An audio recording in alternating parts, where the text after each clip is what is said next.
right, guys, POE 1 is dead. POE 1 is this. POE 1 is delayed. POE 1 is blah, blah, blah, blah, blah, blah, blah. If you haven't watched a lot of these videos, guys, a lot of them are great. I watched Gazzy's take on my other channel, so it doesn't show that I watched it. I've watched Mathel's take. I've watched Ziz's take this morning. I've watched Rax's take, and they're missing one key point. Okay. And I want to go into some of the things that some of these guys said, mainly because I respect them all so much in the community. So I never played PoE 1 until Diablo 4 came out, and then a bunch of people were like, "Hey, if you like Diablo 4 and you think it's okay, but you want more, PoE 1's the game for you." I am not good at it. I am terrible at PoE 1. There is so much that I don't understand. I am a huge fan of PoE 2. I'm hopefully going to be making a lot of content on that game. But that being said, I wanted to cover this because there's an aspect that these guys missed that I want to make sure gets out there because I feel like it's super important. And again, my background is not a God gamer. It is not some incredible gamer. It is not any of these things. My background is I'm a business owner. So I own multiple brick and mortar gyms. I own a franchise company. I own a supplement company. I own a high-end Napa Valley wine company. I've owned and exited multiple gyms. I've owned and exited a charity for helping kids with child trafficking and victims of that, and we helped over 200 people. I am in business. Business is what I do. And I used to be a WoW gamer. I used to be a full-time streamer and YouTuber back in 2011, 2012, 2013, somewhere in there. And then I started opening gyms as I was a personal trainer and I was a big buff guy, right? And I took a bunch of time off and now I'm back. So I'm back solely because I love this. I love doing this and I love YouTube. I love Twitch. I love the communities. And so I wanted to do this. And the thing that they're missing is the business side of this decision. So the main business side, and then I want to get into something that Ziz and Ghazi were talking about, but I want to get into this really quickly. Ghazi was the main one talking about it, but the business side of this is simple. Okay, PoE 1 to most people who play ARPGs is goated. Okay, Diablo 2 and PoE 1 are in the top discussion of easily the top two ARPGs ever made. PoE 1 took a ton of obviously inspiration from Diablo 2. Diablo 2 I never have played because I don't like old games with bad graphics. So I don't play them. So I'll never go play it. I don't care.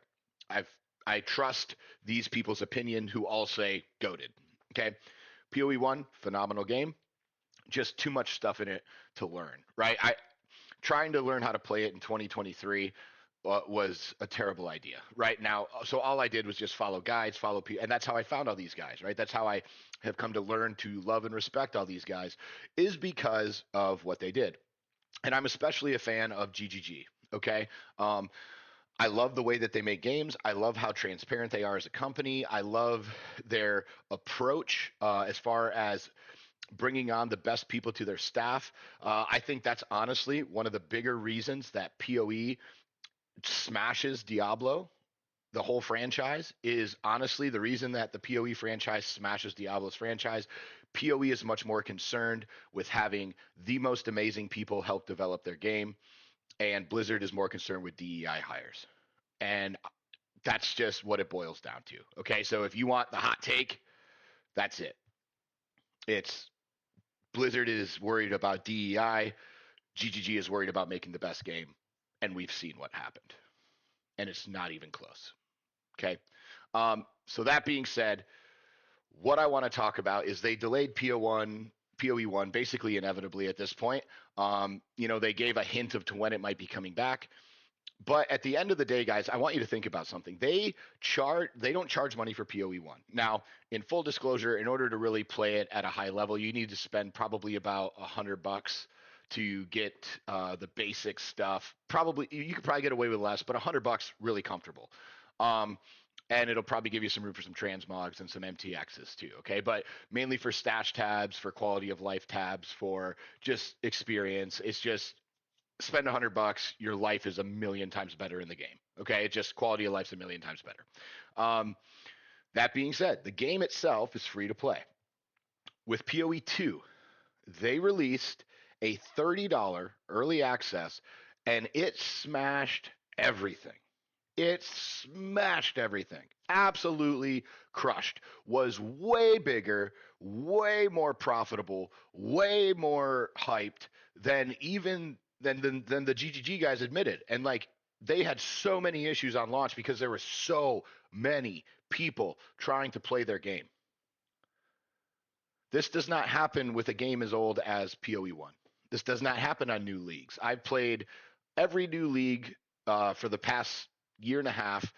They do awesome jobs with those games. I'm a big Blight enjoyer. I think Blight is so much fun. I was really disappointed it wasn't one of the original league mechanics. But in PoE 2, I've learned to kind of explore the other mechanics, and I kind of like them for different reasons, and they're fun to just switch up and play. Obviously, Breach, everybody tends to love that, but I really am a big fan of Expedition. I'm a big fan of Delirium for just to change it up, just to do different stuff. I think they're doing a phenomenal job with the game. I love the way that they do boss maps. Is there a ton of stuff they can improve in the game, like Ben's video? Yeah, 100%. But it's early access. They're not going to release this game until the end of this year. I guarantee it. It is not coming out 6 months from December. There is zero chance of that happening. It will be pushed probably till the last day of a year from early access. Like, and it might even get pushed further than that. That's just my opinion. Okay. But basically, Jonathan came out and said, all hands on deck for PoE2, and they haven't been able to take their foot off the gas. They launched early access, massive success. From a business point of view, guys, understand you're taking your old base game, you're taking all the things that people loved about it, and you're trying to build a new game on top of that. And the result was people threw money at you for it. They threw money at you for it. Okay. As a business, the smartest thing to do would be to make that the God game of the next decade. And that's honestly one of the reasons that I came back to YouTube and started covering games again, was because I'm going to play PoE 2 for a long time. To me, it is incredibly fun. Is there a lot of stuff they need to work on? Yes. But considering right now we have about 40% of the game in the game, and it's still this good, and people have put over 700 hours in and they're still not done, that is a game. Like that is a game you can play and play and play and play and play and play. And no matter if you're casual and you can only play for a little bit like me, or you're a absolute streamer, Giga Andy, Chad, whatever they say in the kids' realms today, right? It doesn't matter. Either way, phenomenal. Phenomenal game. Okay. Whether you're making guides or following guides. So good. So good. So much fun. Such progression. You're never done. It's so cool. So I want you, sorry, this is from an old video. Let me close these up. So I want you to understand something is when you have that type of hype, that type of consistent player base, even the amount of people still playing this game right now is bananas. It is insane the amount of people who are sticking with this game. It would make no sense to spend most of your resources on the old game. What I think is going to happen is PoE 1 is going to be where they test crazy shit. And PoE 2 is where they're going to put the best of the crazy shit that they test. I think that's their long-term play. But PoE 1 is going to be, let's take some big risks and let's see what happens. PoE 2 is going to be the GOAT. It is going to be where they funnel absolutely everything else. It is going to be the reason that they are successful over the next 10, 15 years. And to be honest with you, I 100% agree with their decision to say FPOE 1 right now. We have a game that could literally smash every record when it comes to business sales and the lifeblood of our company, which is cash. And this is the part that the creators aren't understanding. The lifeblood of your company is cash. It doesn't matter if you have one big release. It doesn't matter what your daily MTX transaction income is. What matters is the bigger you can grow and the more profitable your company, the more great people you can bring on, and the better you can make the game. right? You reinvest those profits into the company and into the game, and you make it bigger and better and bigger and better and bigger and better. And then you have a machine similar to what Blizzard built with WoW back when they had 6. And then people are like, there's no way they can have more than 6 million. And then 8, and then 10, and then 12. And then whatever their max was of concurrent subscribers at $15 a month, they just reinvested and reinvested and reinvested, right? And then they sold to Activision and then Microsoft, and it went down the shitter because it became a cash cow, right? But in order to create the cash cow, this is how you do it. And they have proven that they are an incredible game company. They have incredible design teams. They have people who are passionate about the genre and what they do. They have people who play the game and are goated. Like, this is where I would want to be if I was a game developer. This would be the pinnacle. I would want to go work for GGG. They produce the shit, right? Like, they are the best. It is not close. Okay. So because of that, they have to get this game released. They have to keep the hype going. They have to get leagues going so that they can test new classes. They can test new economy tactics. They can test new gems. They can test new ascendancies. They can test all these things before the game's released. Remember, right now, early access has been out for 3 months. Like, I'm sorry, I don't want to hear shit. I don't want to hear it. I don't want to hear what you think. Like, yes, give feedback, give criticism, make the game better, but stop bitching, right? And I think the thing that really annoyed me with some of these guys was like I'll give you an example in Ziz's video, okay? I think 98% of the content that Ziz does is phenomenal content. I really do. As a person who's a follower and watches him play, and has followed guides in all his universities and stuff, like, this dude is invested like few others are, right? But when you listen to him and then you watch Gazzy's video, they talk about basically how, as a content creator, when there's league launches is when they make all their money, right? And if you go look at their concurrent viewers before PoE2 and then during the launch and then after PoE2 and the amount of subscribers these guys had, I don't want to hear how you need 4 leagues to afford your bills a year. I don't want to fucking hear it. Y'all smashed every record by 4, 5, 6, 7, 8, 9, 10x what you normally do on a league launch. Like, you had 10 league launches in the launch of early access of this game. The game's not out yet. Imagine how many people are going to try it when it's fucking free. You guys, and GGG took care of you guys. They gave all these subscriber bonuses. If you did 2 gifted, you got all this stuff. They took care of you. They took care of you. They didn't have to do that. They could have said, hey guys, early access. You guys would have had 10, 20, 30,000 viewers or however many you guys peaked at. It was bananas. Some of the numbers that I saw playing this game, like, I think Asmongold at one time had well over 100,000 people watching him play. But at the end of the day, these guys, like, Ziz was like the number one Path of Exile subscriber by like I think he had close to 70,000 subs at one point. Like, Ghazi, who I think started at like 1,200 or something, was at like 22, 25,000. Like, crazy numbers, guys, crazy numbers. Like, made enough money in that month to crush. And a lot of those people will stay concurrent because they're great creators. And you know what? These guys deserve the money. I'm not bashing them for the money. The only thing I'm bashing is the idea that they're going to be broke if, like, shut the fuck up. We all saw what happened on your streams. We all saw the amount of subscribers because you had them as a ticker tape parade like the COVID does back in 2020, y'all. Like, it was like you were CNN and here was your ticker, right? Like, come on, man. Please, please be real. You made a shitload of money. It's okay. You're still doing all right. It's okay. You're going to be fine. It's okay. Because you know what they're going to do? They're right now pushing everybody out for a new league, for the game that's hype.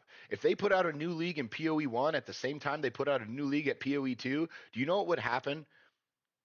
You would get 10 times more viewers on PoE 2 because PoE 1 is not made for more people. It is made for the sweaties. It is made for the Andes. It is made for the decade-long players. It is made for the Quins of the world, for the Zizzes of the world, for the Gazzies of the world, for the Bens of the world, for the Crips of the world. That is who PoE 1 is for. And I appreciate that you guys love the game and it's a huge part, but you need to evolve.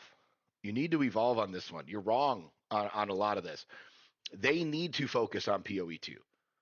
And then PoE 1 needs to be where they do huge gambles that don't really matter, but they could hit a grand slam out of the park and then take that system and put it in PoE 2. That is what I think they're going to do, but they can't say that because, again, according to Ziz, there's so many people who will never play PoE 2. That was the worst take in the history of bad takes. Look at the amount of people who play the game. If that would be like me telling my clients at my gym, hey guys, we're going to start this new program.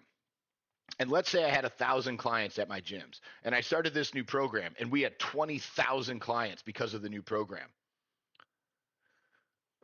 And 400 of the previous 1,000 didn't like the new program and they would never participate. As a business, I'm not going to say, okay, scrap the 20x of my business and the evolution and going and becoming something great. Screw that. I'm going to hang out with the 400. Zero businesses that want to succeed would ever do that. They go, oh, we tried this new thing. It crushed. Let's continue doing the new thing and make the new thing even better, make the new thing even great. And we can take all the lessons and the speed bumps and the skids on the elbows and the knees that we've learned across the years, and we can implement them into the game and make this game so good, so fast, so crazy, so awesome. And then we'll also have this development game back here, our OG, which can help make this game really great because we can do some gambling ass shit back here and then chuck it into the new game and watch people's minds explode with how good it is. That should be what happens. That should be what PoE 1 does. And I hope if GGG watches this, I hope you do that, man. I hope you do that because if PoE 1 comes out with a league, am I going to play it? Maybe if there's nothing else out. But PoE 2, every time, dude. Every time. Every time. And the problem is they want to capture a bigger audience. They want to capture more people who can play their game. And they're doing that with people like me. So maybe I'm looking at this through rose-colored glasses or just a different lens, but I want you guys who are the OGs to think about this. I want you guys who are the Giga Chad Andys to think about this. Are you looking at this from a bias? Are you looking at this from the opportunity of how many more people over the next 10 years you're going to grow and have watch because of what GGG is trying to do for this game? And again, I'm not on the train of I have zero vested interest in either. I don't hold any stock in anything. I don't have any investment in anything. I don't make money on anything. This is just an opinion from a guy who's played both games. And I can tell you where I think they're going as a business and why I think this was the right decision and why I think what they're doing is the right thing to do. Let me know what your thoughts are in the comments. Make sure you like, subscribe, share with your buddies. If you got value out of this video, it'd mean the world to me to say thank you or just comment nice or literally anything just so the algorithm helps me out. I would love to have some of these guys, watch and react to these videos. Just understand, guys, that if you do, I absolutely mean nothing in bad against any of you. As a matter of fact, I look up to every single one of you. I think most of you are absolutely phenomenal humans, and I hope one day to be half the content creator that you guys are in this game. And I hope you know how much you have meant in my development of playing these games and my enjoyment, my re-enjoyment back into video games after being out of the scene for 10 years. I hope you understand how much you guys truly inspire me, and nothing said here was to be derogatory or personally attacking you. I just think you guys are missing a huge point of the take just because you don't see things through the same eyes that I do, and I wanted to give you my perspective. And then I think some of your takes are a little short-sighted on where you could really take this and how you could become what you ultimately want to become, right? Which is uber successful creators so that your family and your family's family have the ability to say, oh yeah, my grandpa was this badass streamer and made all these millions of dollars and kicked butt in video games. Like, how inspiring is that going to be to the next generation and to the people beyond that, right? Like, I turned 40. I turned 40 this year at the end of the year, and that's one of the things that I look at all the time now is legacy, right? And what I want to be known for, what I want my kids to be proud of me for, and et cetera. And I'm telling you guys, I think if you just change your mindset a little bit on this, I think it all makes a lot.